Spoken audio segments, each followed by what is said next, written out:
Alright, here we go, Big Oil. Day 1, solo stealth, Deathwish, of course, always my favourite. Now, one thing to note when I went into this is I'd just come off doing, well, a couple of days ago, Firestarter Day 1, solo stealth on Deathwish, and I thought that this was going to be equally as hard as Firestarter Day 1. Turns out that this is, I don't know whether it's just because I was pushing myself a lot on Firestarter, but this one felt really, really easy.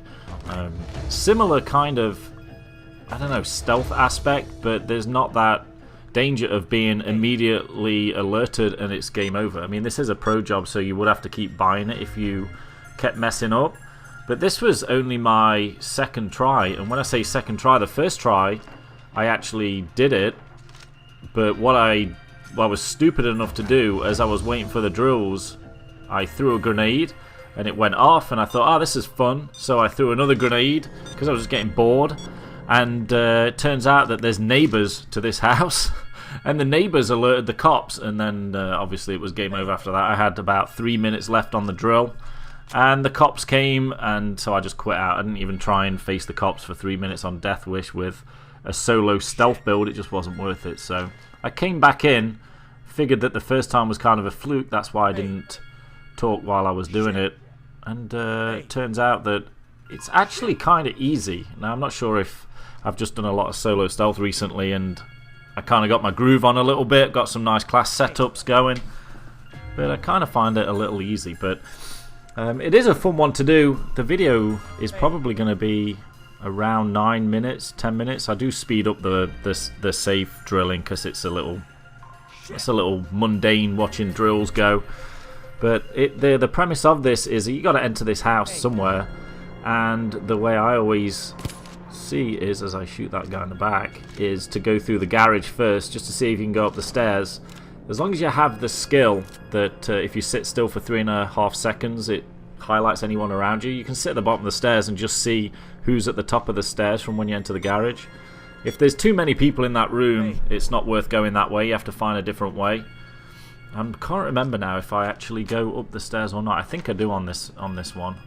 But it's a matter of just taking these guys in the garage. This bit reminds me of Firestarter, shooting the guys in the hangar, get the guy at the back, guy at the front, the guy on the side. Actually, it's pretty much exactly the same. And then it's just a matter of cleaning up these bodies. I am using the exact same build that I used for Firestarter, the body bag deployables, because I figured that there would be a few people to dispose of. Sometimes you can get lucky and get that vault down in the basement, I think. The reason I'm putting the body bags against that wall is, as I realise I don't have any more right now, is that there's actual windows in that bottom cellar area, I guess it's called, and if you leave the body bags laying in the middle, you can get spotted right above there. Yeah, right there, look, you can see that. People can see in there, so if you leave a body laying around, it's going to get seen. And there is an achievement on this heist too if you can take all of those ATMs, if you can open them all up. So it's an easy one to get. You just get a saw build and you run in, you saw open all the things and you'll get it. You don't have to complete the heist to get the achievement. Just come in here with a saw, open all the damn things up and you're good to go, and then run out. That's if you're achievement hunting anyway. So I've cleaned out the garage, or garage, whichever way you want to say it. Now it's a matter of just seeing who's up the stairs. So I'll sit still for 3.5 seconds here, wait for that, take a scan around, and there's just the one dude up there, which is kind of nice. People do move in and out. That guy's actually on the level above. People do move in and out of these rooms. There's a couple of wanderers, and you've got to be careful smashing windows too. If you shoot somebody and it cracks a window, then the other guys can get alerted. So it's just, and most of these guys sit in front of windows, so shoot them on the ass. Don't use a too powerful gun like a sniper rifle or anything so it shoots through and blasts the window out. But then it's just a matter of going through the rooms, combing through them. I mean, you don't have to body bag these guys. I just did because I was unaware of how many other people might be walking in. And this was a nice little spot behind this sofa, so I figured I could just bag some people up and just keep throwing them behind here. If you don't run a build that has body bags on it, I think you're pretty, as long as you move from room to room pretty fast, you can leave these bodies laying around. I just kind of took them just because. There was no tactic behind it. I would like to do day 2 stealth on this. This again was the same thing as Firestarter. There's the intel. I actually just wanted to do day 1 and then realised that if I want to do day 2 stealth, I've got to do day 1 stealth again. So I will have to go back and do day 1 stealth. The only issue is with Big Oil is that it's a pro job, so if day 2 is a bitch of a heist to do stealth, that's going to be one hell of a bastard, because you're going to have to spend 10 minutes stealth in this first one just to get a crack at day 2, and then day 2, I believe, is probably more difficult. Just standing still for 3.5 seconds again to mark these guys. There's only 3 up here. This one's an easy one because the other 2 are in that back room. This top bit here is the exact same layout as Rats, or Cook-Off, whichever one you want to call it. This guy's the camera guy. The only thing I'm unaware of at this point is who is not out in this bit. I know that there's 2 guys here, I spotted them from before, is who's actually out on the ground level. So the reason I bagged this guy is that somebody could see him from down on the floor. I see this other guy here, as I see my other excellent little package.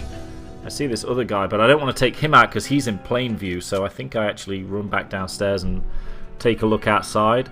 And I'm glad I did, because I actually come across somebody that I think would have seen him, not that guy, but someone would have seen the other guy die if I'd have shot him.